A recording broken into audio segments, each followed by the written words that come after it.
from Dr.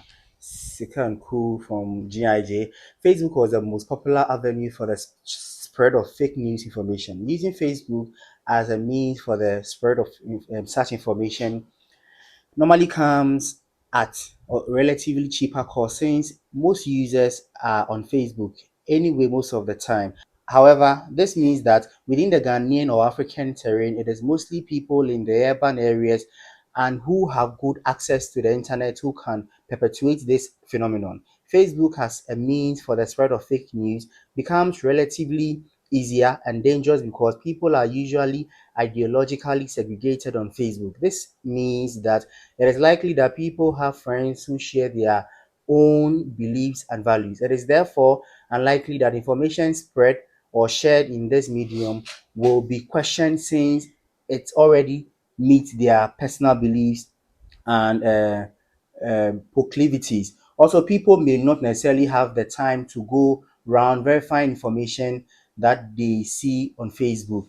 People who are highly educated are politically exposed or likely, but not all the time. To make distinction between what exists in the real world or that true of issues as compared to those who are less educated and politically exposed. In fact, it may very well be the case that those who are not highly socialized politically, they may consume fake news as the veritable truth. So from this research, we have learned that Facebook is the go-to area of many fake news stories that are circulated and all that. Why is this possible and why not any other platform from where you sit as a lecturer once again from Okay, GIJ? so it is readily available and accessible, right? And that is because over time, the digital devices, particularly the mobile phone, are widely available, okay, in even some rural communities. So it makes it easy for people to access these devices, and Facebook is easy to use.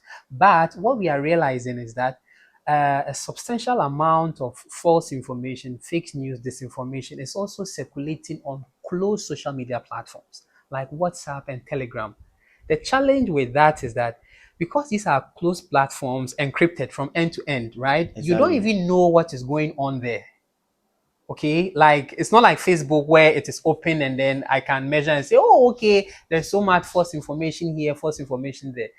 But we know for a fact that there's so much false information also in these closed social media platforms, except that it is difficult to objectively measure for research purposes because these are closed groups and you do not have access to many of them. But that is an important issue that needs to be looked Look at into. So it's not just Facebook.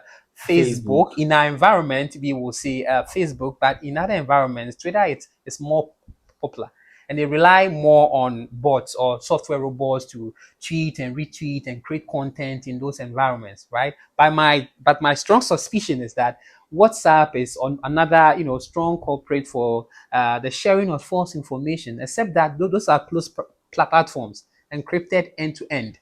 So we need to find, ways of investigatively deciphering what is going on in those environments and report them.